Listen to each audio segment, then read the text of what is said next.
Sveicināti Rīgas cirka podkāstā Sarunas par cirku, kurā sarunājamies ar cirka mākslā pietuvinātiem cilvēkiem, kas veido un attīsta laikmetīgā cirka kopienu Latvijā.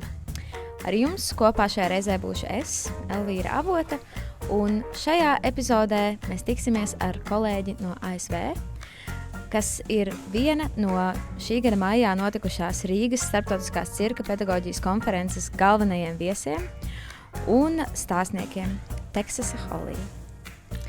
Tā kā viņas darbības lauks ir kopienas iesaist radošajā procesā, arī šajā reizē mūsu saruna būs par kopienām un cirku. Un Teksasas bāzes darba vieta ir organizācija Circus Center, kas atrodas San Francisco. Jau laicīgi brīdinu, ka saruna notiks angļu valodā, taču sarunas transkripcija un tulkojums būs pieejami raidieraksta aprakstā. So let's begin. Okay. Hey, Holly. Hello. Holly. I always want to call you Holly because... It's okay. I answer to anything, just about. Yes, it's okay. You can call me Holly or Texas or... like I said, I answer to anything. Perfect. So maybe could you introduce yourself with something which is like very saying about your personality, about your work, and maybe about your roots in circus? Yes, I am a clown. I'll just say it. I'm a clown, and it's a wonderful thing. I moved to San Francisco to train to be maybe contortionist or aerialist, but I'm not very flexible, and it was a very rude awakening. And then I found clowning and went to clown school and met some really weird people, and it changed my whole life. So. And was circus like a part of your childhood, maybe? No, not at all. No. It was not. Anytime I tried to be funny, I wasn't funny because I was trying too hard. So, yeah, I just had to. I learned that I do stupid stuff all the time, so I just had to time it right and repeat it, and that people would laugh and show up to see that. So it was great. But you've also finished contemporary dance? I do. I found circus through dance. I have a degree in modern dance, or in dance in general, technique and performance. Mm-hmm. So would you say that a clown should know how to dance or should know their bodies? It's definitely helpful. It helped my training. But after, it's funny because after I left the world of dance and moved over to the world of circus, and then went back to do a dance audition, I realized just how serious the dance world is. I went to this audition. Everyone's doing these very serious, rigid pliés and very straight faces, and I was just trying to stay loose in the corner. And yeah, it was almost ridiculously serious. And maybe you can tell more about the Circus Center? Sure. What's the things, the topics which you are working with? Right. Circus Center is a training facility for both professionals and recreational students. We train adults, we train kids, and the three components are outreach or community engagement, which is what I do, and then also performances and training. So those three elements make up the mission of Circus Center. And we exist to inspire passion for circus arts through those three elements. So we are now jumping to the next part. Okay. That our conversation, the topic which we chose to work on with you is circus and communities. Right. And because it's your job, it's my calling. Mm-hmm. And that's also a topic which you cover in the conference. Yes. And in Latvia the topic is getting more and more popular, not only in between like cultural organizations and the social level, but also politically. There is preference for projects which are community based and community involving, and there are kind of different ways how we try to reach the communities. and find their voice. And how are you doing that? We use some techniques and some ways that are similar to what you do here with placing artists in various areas around the city. We participate in city festivals, things like that, and bring circus out to the people. So we will. They'll close down the streets on a certain part of town, and we show up with a bunch of circus equipment and in a little tent, and let people just passing by try circus. And is it happening often? Right now, because of the pandemic, they weren't operating for a while, but now they just started back up, and it's once a month on a Sunday. And it's an all-day kind of thing, and a bunch of people show up, different organizations, and so we participate in that, or any other city event that we can kind of jump on and be visible and meet people out in the community. We do that. We also have programs at recreation centers that are run by the city. We have a partnership with one of the city departments, and run some after-school classes there for kids in lower-income areas. And you have mentioned in the non-formal conversations about also working with kids with disability.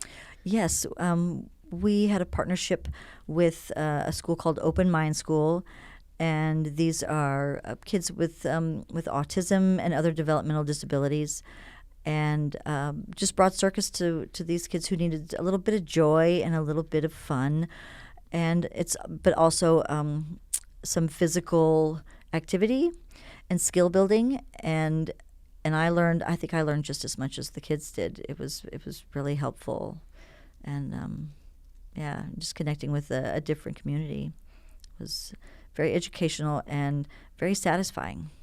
Is it also like in San Francisco, we have this kind of feeling that we are quite far from people who have disabilities, that it's like us and them, and when we are going to them, it's more like social service, not that much as just enjoying time together with people who are maybe a bit different, but they have the capacity to join in the activities.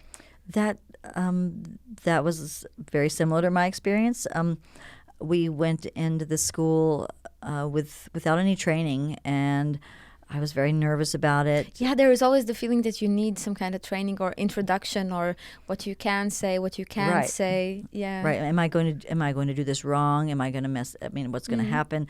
But these are just children. They're just people, and I found out that all my fears and worries were completely unnecessary, and I just needed to be present and just be available, and and just spend time and be with these kids. And we had so much fun, and they're actually, and I thought, oh well, I mean, they're not going to be able to do very much. Yes, oh how wrong I was. They were able to do quite a bit. We had kids that were walking on stilts by themselves, and doing various technique and things on the aerial silks, and we had a tight wire there and some rollabolas, and even though some of them were nonverbal, we were still able to communicate, and it was a lovely exchange. Have you had any moment, like a specific experience, which has really somehow changed your perspective on this community circus or social circus? I think, the time at Open Mind School, and doing a show, because we did a show with them, was really amazing, and just to see them be on stage and perform, and how happy one of the kids' names, his name is Patrick, how happy Patrick is when he's up on stilts and does not want to come down. And I have to say, you've been walking around on those for 45 minutes, almost an hour. Let's come on down. He's like, nope. How high stilts are you using? These are 1.5 feet off the ground, so your foot's... That's high. We usually give like 15 centimeters, maybe just. Yeah, no, these are, yeah. But it's and a lot of sore arms from having to hold your arm up there and spot, but entirely capable, and yeah, and it was really amazing what they were able to do. But it shouldn't be that amazing. It's just my incorrect assumptions that I needed to leave at the door. So I learned quite a bit as a result, and how to ways to gain trust, because it took a couple weeks of me going there before they would trust the weird lady with pink hair. So you worked there it wasn't just like one event, it was it's usually about long-term relationships. Yeah, that's something I sometimes work with circus school in the like traveling activities when we go to like a city festival or something like that and teach kids juggling or balance and something more, juggling, balance, and usually there is bubbles. Oh yes, I love big bubbles. Yeah, I love bubbles. And that also the kids, because of COVID, we actually found out that it's sometimes hard that you need so much props, and you need to think that the kids don't take the props home, and how to like watch over that. And then we thought about that the kids can create their own props, and so they have the process of building the prop and then using it and maybe adjusting it to their. We did poise and the bubble, the how it's called, the bubble ring or something like that. Like a wand. We didn't do a wand. We just took this one, some kind of how it's called, like a yarn, and then put a small metal thing on it, and that the kids could blow the bubbles with their like. All the hands and the soap and on the face and everywhere, and it's so much fun. And but we never had done this, that we go somewhere and make a show. I think it's could be very different, that maybe we are a bit scared sometimes of the stage fright. The kids, that we push them too far, and maybe they don't. Yeah, if they have this attitude that they need to make a show, they have a different attitude to the activity. Right. Have you noticed something like this? There's a little bit of pressure with that. But we had a certain amount of equipment that was stored at the facility. We had a freestanding aerial rig that lived at the facility as well. So even when we're not there teaching class, the kids still have opportunities to practice and work with the equipment. So and always with the idea that we would do a show. Now, some kids did not want to do the show at all, and sometimes it would vary from day to day whether like who could handle it and who could not. And so we always had to be a little bit spontaneous with it, where it's like what happened, like be ready with a plan, and then also be willing to ditch that plan at any moment to meet the kids where they're at.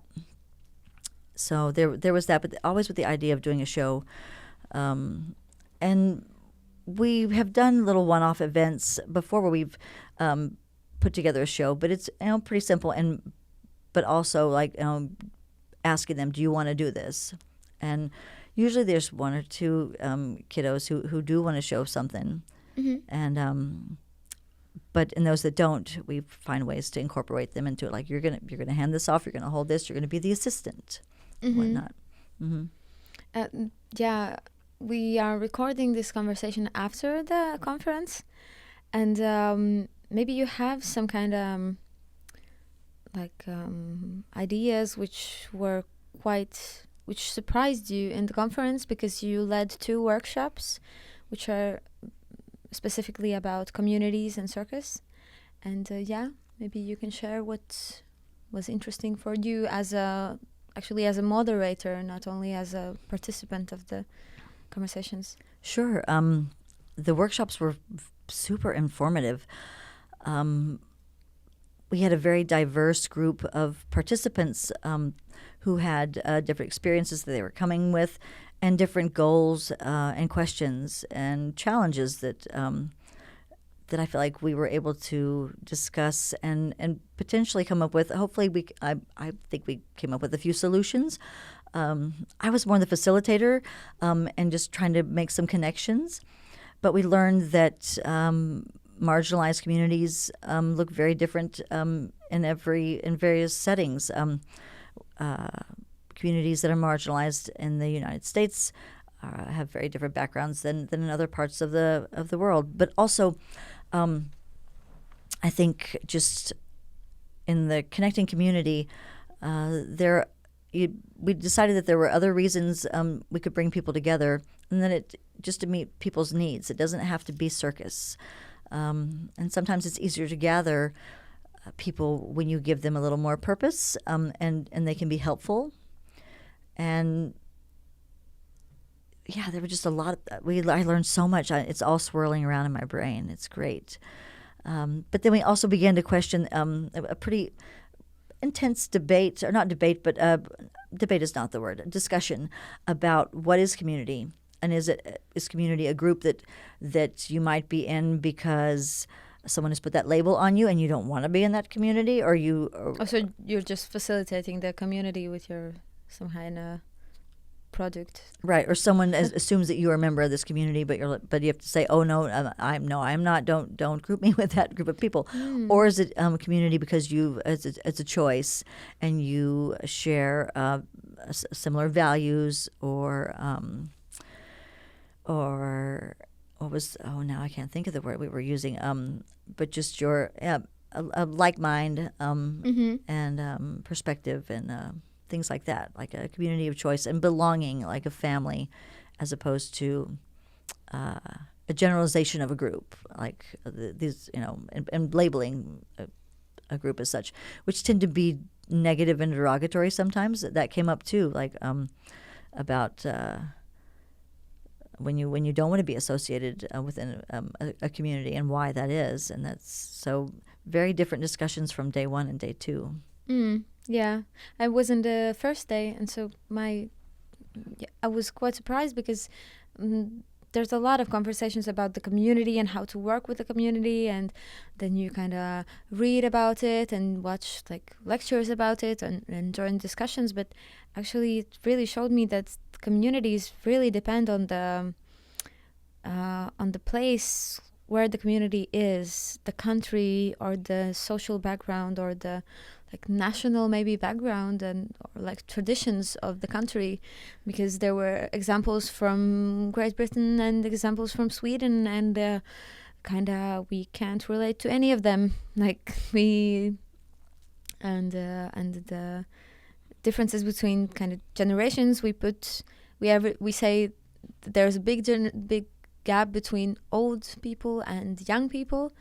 But at the same time, old people are different in each country and in this different background, and it seems like impossible to know the right answer for this.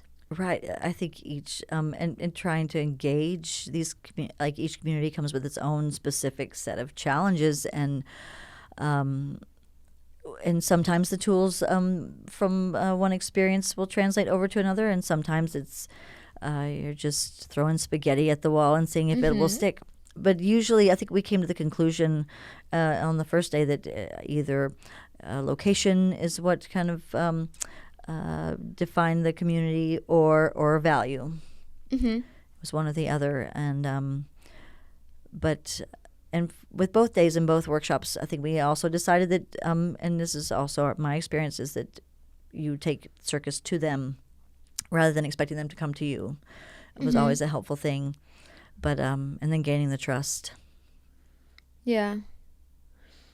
That's, I think, the hardest part.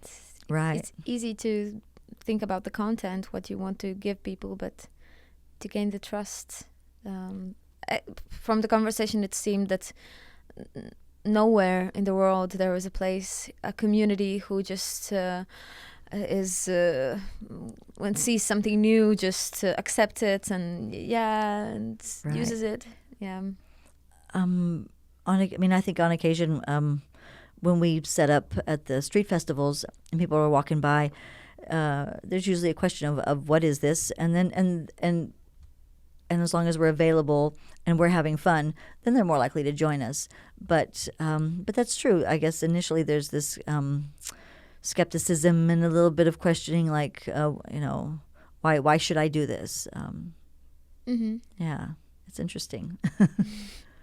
Another topic which was looked at in the conference was creative thinking in education.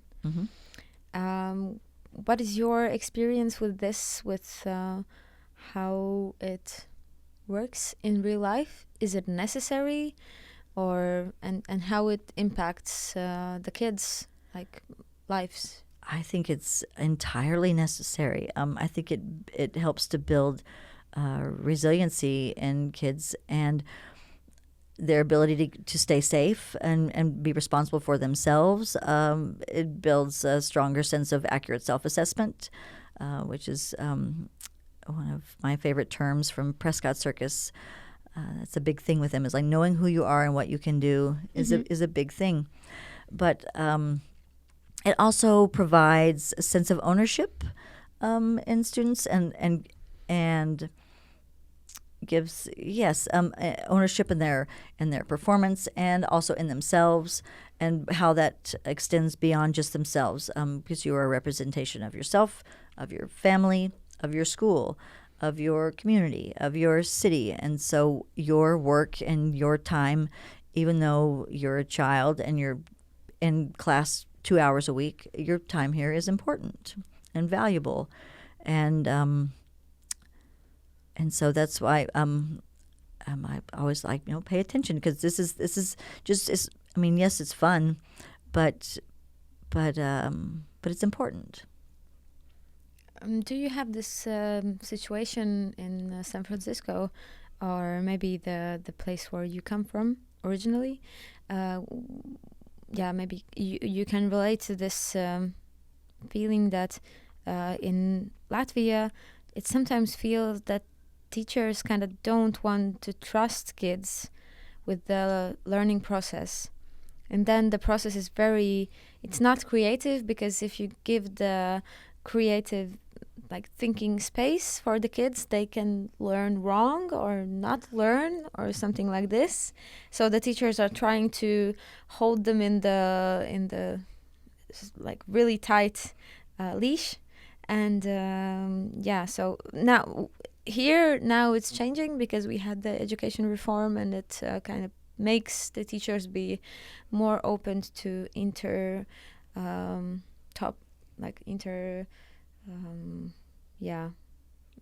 twining together with other literature and maths or theater or something like that. So the study process is more creative. What's the situation in America with this? I can speak for myself. In general, right now, I think teachers are just in San Francisco are just trying to get by and get through this the tough time they just came out of, and trying to inspire children while they themselves are dealing with burnout. But as far as creative thinking, in my classroom, it's a fine line and a very weird area between the structure of it and here just copy me, and here just free reign and be creative and just come up with something and it be some sort of comedic genius.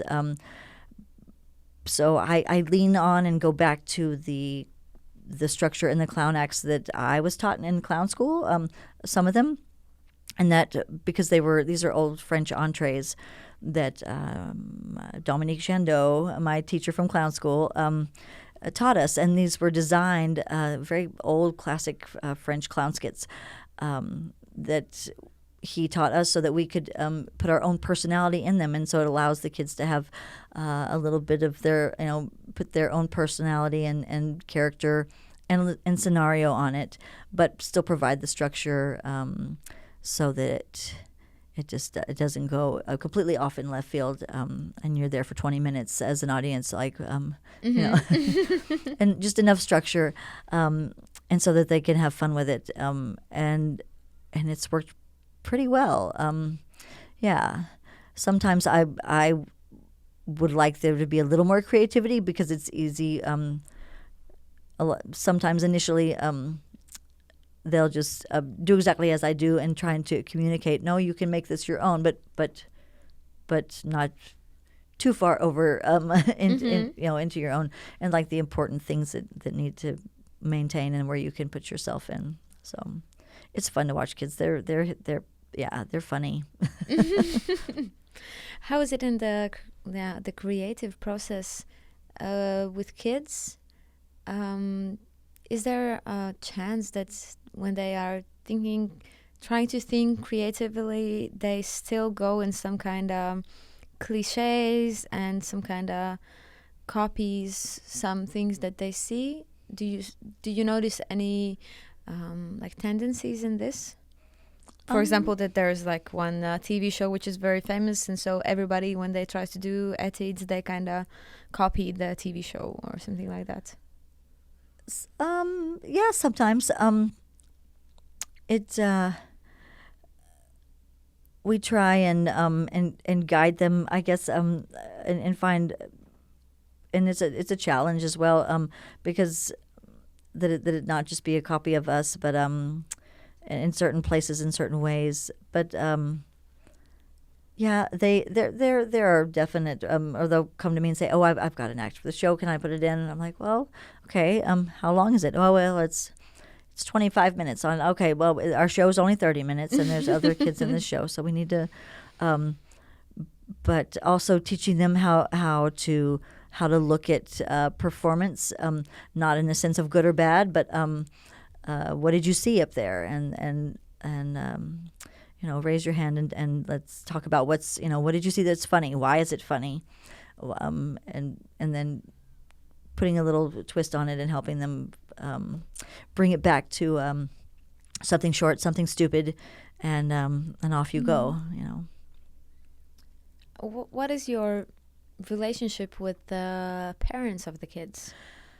That's the challenging thing, as far as with our community programs that we have with the city partnerships, because often the kids come to us for circus, like is part of their enrichment time in the afternoon, and so they leave their teachers and come over to us, and then we send them back. So unless we have an event or parents come to pick the kids up early, which I love that, because then they happen to stumble upon their kids walking on stilts and they have no idea about their children's skills, so they turn into paparazzi they get their camera phones out and they're taking pictures, and I'm like, "Look, you're famous.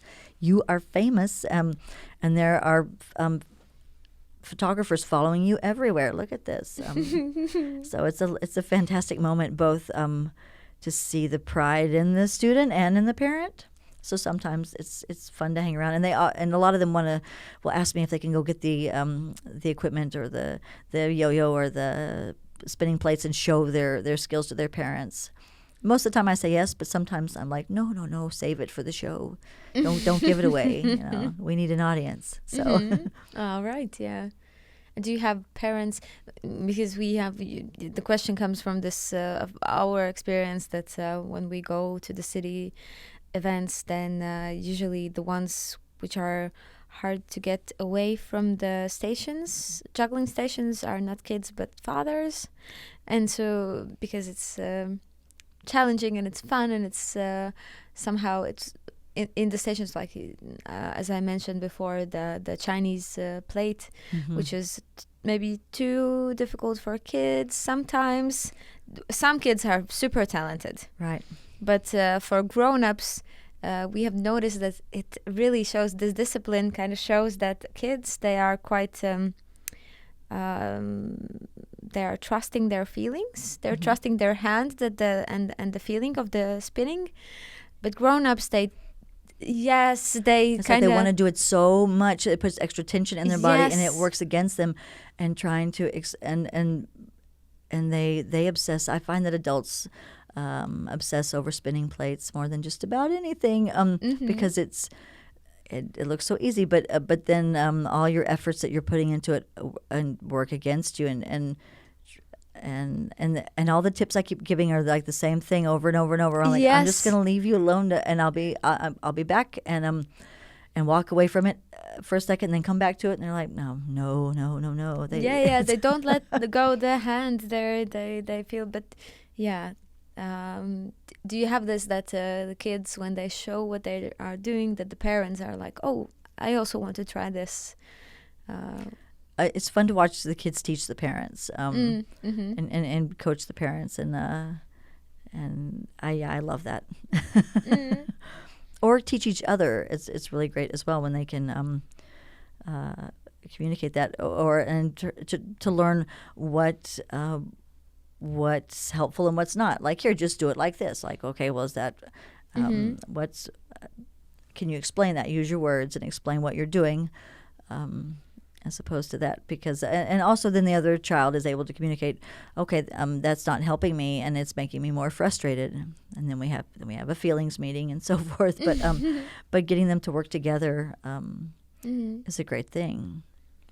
How old kids do you have in your groups? We've got some younger kids this year, so I think the youngest kids in our program are 6, and then it goes up to like 10. Maybe there's some 12-year-olds who come back, but and usually hand-eye coordination with kids doesn't really kick in until around 7 years old.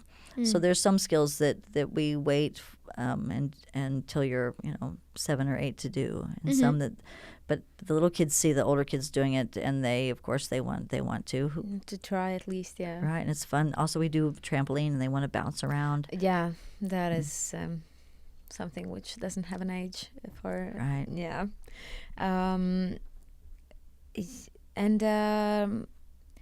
In our circus school, juggling is a very popular discipline. What's the most popular in yours? I think, with some of the older kids in our group, I think they either really like juggling or they don't. It's difficult to get younger kids with short attention spans into juggling. Oh, yeah. And lately there's a lot of struggle with kids want to be good at it right now, and to persevere through the process of learning is, and to keep trying even though you keep dropping the ball, like and I try and explain, like, it's gravity. It's going to fall, or with spinning plates too. It's going to fall 200 times, and you're going to pick it up and do it again, and it's going to be okay. And that this is part of the process. If you're not dropping and things aren't hitting the ground, you're not learning. It's just not possible to learn. So trying to shift that over into celebrating the drop and the failure, so that it's because that's how you're learning, and you're getting better if it's falling. But it's a little counterintuitive. Yeah, it's for me the biggest, the hardest part with trying new disciplines in circus, just for fun and as a hobby, is to get over this feeling of fear of failure, fear of falling, not only with juggling but also with like balance. Or never tried aerial acrobatics, but I think if I would do that, I would also be scared the most from falling. And how did you get over that? I think, well, and kids do ask me, what happens if I fall? And I just tell them, well, we pick you up. We make sure you're okay. We also ask, do you know how you fell? Because that way, let's try not to do that again. Are your stilts okay? And then we get you back up. But I think I've only fallen a couple of times, and my bigger concern was, did anybody see? And not because as I was hired to be there, and the last thing you want is for someone to be uncomfortable or nervous around you, as if you're head and shoulders above them. But I think it's a matter of just trusting yourself, and also knowing that you'll be okay. And most kids, I do have some kids who when they fall, before I can even pick them up, they've already picked themselves up and they've managed to stand back up. And I'm like, whoa, and are just fearless. And others that are a little more apprehensive. But yeah, I don't know that I ever, because I think falling is part of, I think it was instilled in us in clown school. Like this is going to happen. This is part of it. And so get back up and do it again, and then do it again. And we were always taught not to apologize to our partner who we were standing on, because then it creates some a little bit of like power play somehow. Well, and more hesitation. Like it creates some nervousness and noise in your head, and so I mean, unless it's something serious, unless your partner is injured or you need to stop and discuss it, there's no reason to apologize or second guess yourself. And actually, sometimes even when kids when they fall, like during acrobatics, if you're doing a cartwheel and you fall out of it, or if you fall, it's like let's get you up and then do it again right away, because if you wait and we put a bunch of extra nervousness in it, then you're less likely to do it again, or there'll be this noise in your head when you go to do it again. That's what my mom told about horse riding, that if you fall from a horse, you need to jump back on, right so away. You never get scared. You don't have the time to get scared. Right. Yeah. And you need to know that you can get back up and do it right away, because it's the noise in your head that kicks in is so powerful. All that extra, all the negativity. I haven't ridden a unicycle in years, but I like to teach unicycle and teach it pretty well based on my teacher's technique. But what I find is most effective is not the words I'm telling you while you're on it, but my interruption of the noise whenever kids will fall off and I have to immediately jump in and say, look how far you went. And it's like, but I fell off of it. I'm like, yes, you did, but look how far you went. Get up, do it again. And they go, okay. Before they have a chance to get down on themselves for falling. It's like, but look how far you came. And sometimes you just need a loony cheerleader, right, to interrupt your negativity. Have you taken something from the clown school in your regular person's life? So it's the clown to the normal, or the normal to the clown? The clown to the normal. Oh, I mean, I think clowning is a way of living and the way you look at life. I used to be really, really uptight, and my classmates helped kind of liberate that. So I'm always looking for the ridiculousness or the really stupid moments.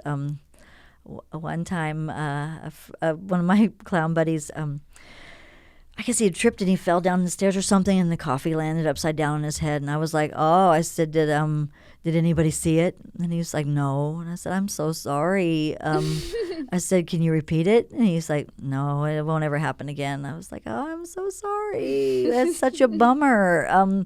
Because if nobody saw it and you can't repeat it, it's a wasted moment. But like if you do something stupid, at least hopefully someone sees it and you get a good laugh out of somebody. Yeah. Things we clowns apologize for. Or coming out of the costume shop one day, I asked a friend of mine, I was like, how do I look? And she said, you look stupid. And I was like, stop it. You're just being nice. I was like, no. She's like, no, you look like an idiot. And I was like, oh, thank you. Yes. A high five. And on we go. Big compliment, in the clown world is like, oh, no, it's the stupidest hat I've ever seen. I was like, yes. I have arrived. Yeah. Yeah, it celebrates the stupid and the Yeah, it's something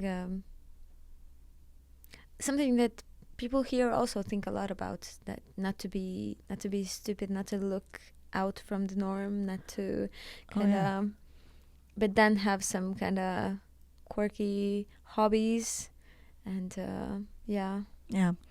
or anytime I celebrate the stupid or use that word, people say, "Oh no, don't say that about yourself." And I say, "Oh no, it's I'm a fantastic idiot, and I make a good living that way." You know, they go, "Okay." Yeah, I was like, how to react to this? right. I said, it's perfectly fine. Like you have permission. In fact, I failed if you don't laugh at me. Yeah, I had a lady one time like, "Oh, people laugh at you." I said, "On a good day, on a bad day, there's silence." It's But yeah, with that goal in mind of shamelessly going after the laugh at any cost. It's and like embracing this stupidity in a way, but the silliness. right. We somehow. all do Yeah. stupid stuff, and we're all weirdos. Some of us are just better at hiding it, and some of us choose not to hide it. I think. It really helps. We have spoken also in the team that sometimes something happens, and there could be this like very like angry reaction, but if you just it's stupid, but what happens, it's really helpful to, it doesn't take so much energy, like, because anger and like emotional reactions, they take a lot of energy, but if you can just let it go and maybe laugh about it, then it's easier to get over some things. There's a lot, but there's ridiculousness even in some very like serious and heavy moments. I think my teacher taught us that clowning was 51% comedy and 49% tragedy, and so the way to balance that out and find the ridiculousness in it, and there could be comedy anywhere. There's we teach the kids, like, if you're gonna cry, then make it big and ridiculous and over the top. It should be like we have exercises where we do it like, I want to see a $10 death. I want to see a ridiculous death that I would pay $10 to see. It needs to be that ridiculous. And we have the competition with that. So nice. Yeah.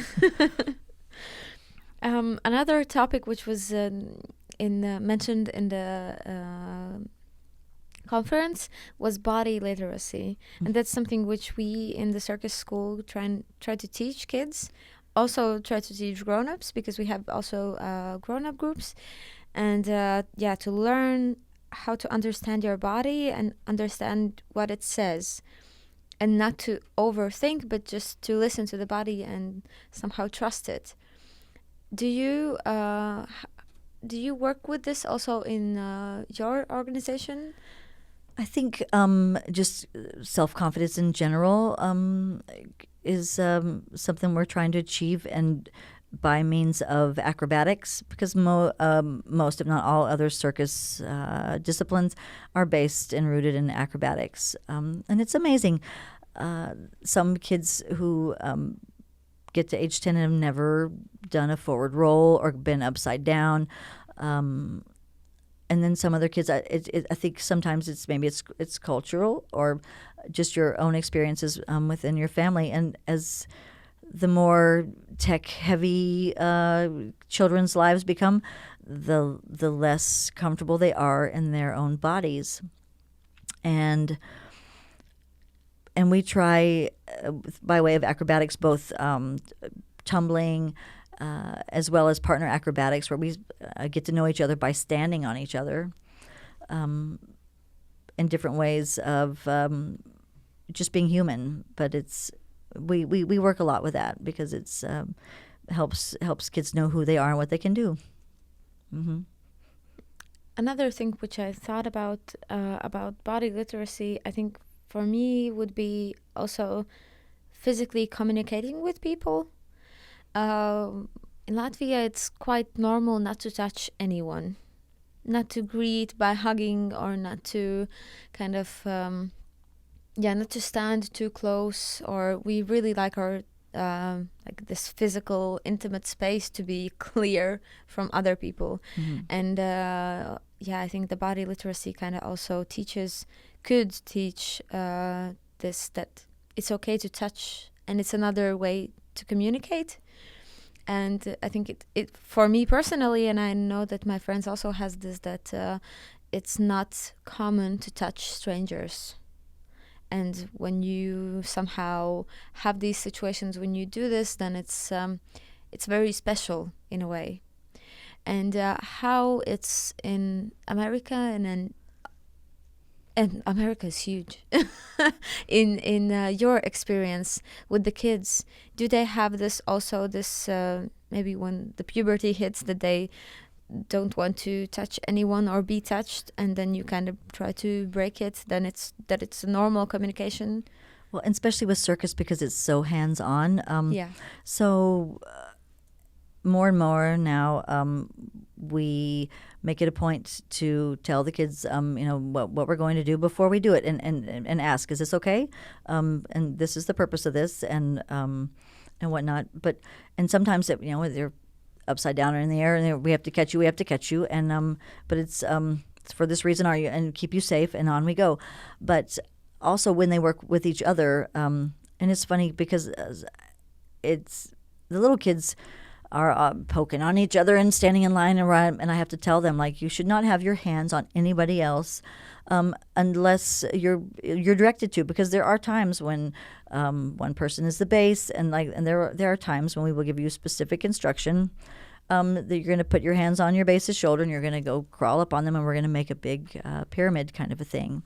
But other than that, there's no reason for you to have your hands on each other. Or when we teach slapstick comedy, and it's always this an iffy thing when I go in and like, okay, we're going to learn clown slaps today, and I teach very specific and get the promise from every child, like, you have to look me in the eye, you got to raise up your right hand and promise me that you will be safe, be careful, you will not hit your partner, and you will only practice this in class.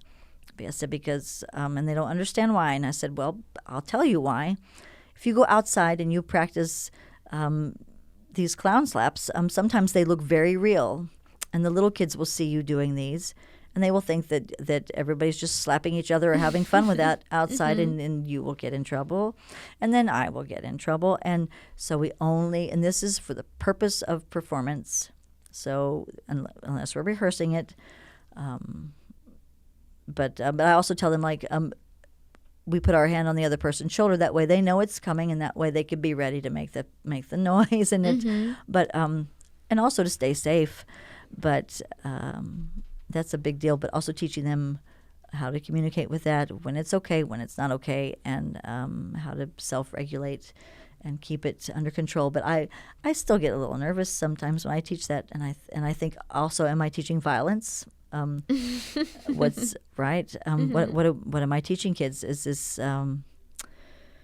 right? How is this different from just, And sometimes it looks very real, and I have to tell them, you bounce back right away. That way the audience doesn't worry about you, and there's certain ways to do it, and it's funnier if it happens on accident rather than.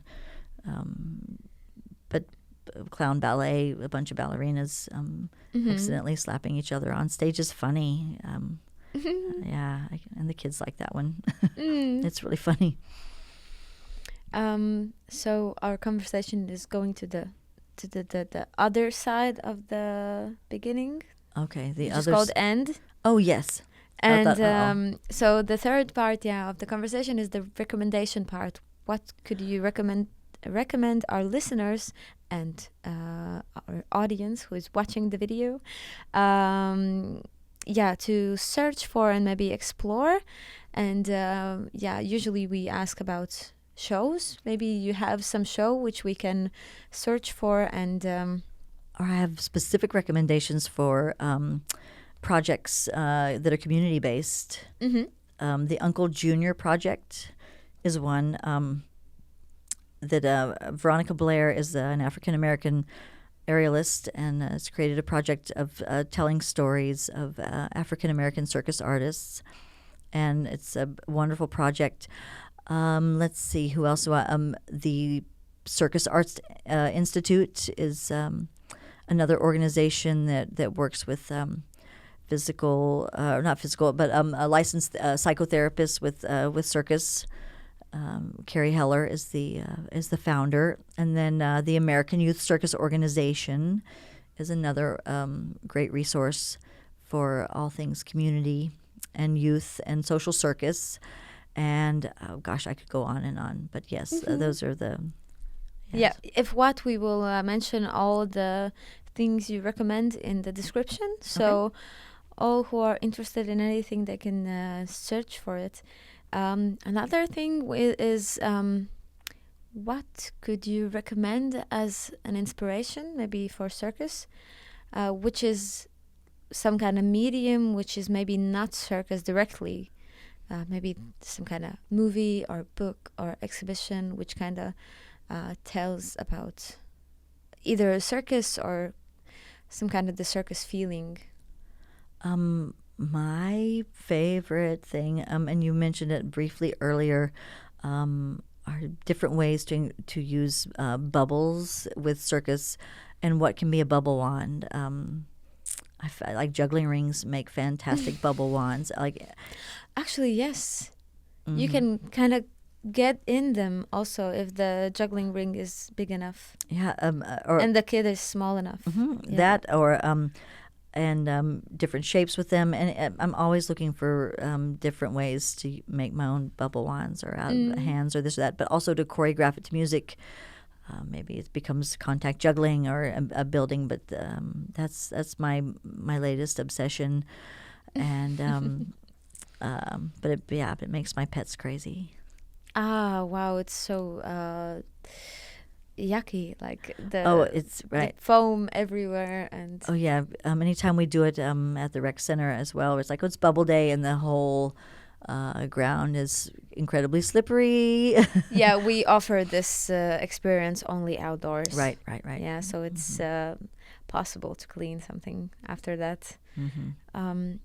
And how are you relaxing from circus? Oh goodness. I like riding my skateboard. I have an electric skateboard.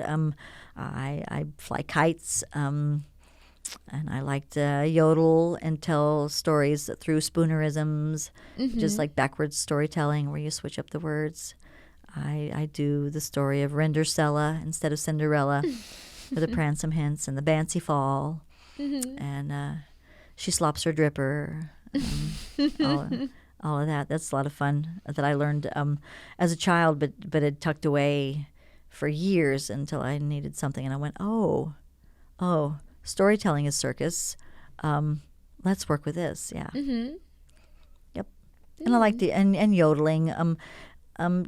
Anything that I don't know that or any partner, like 2-person thing that should only be done with 2 people, trying to do that as 1 person, like things that are slightly ambitious that I might have problems with, that sound like fun. I've tried to saw myself in half before. That was wow. Yes.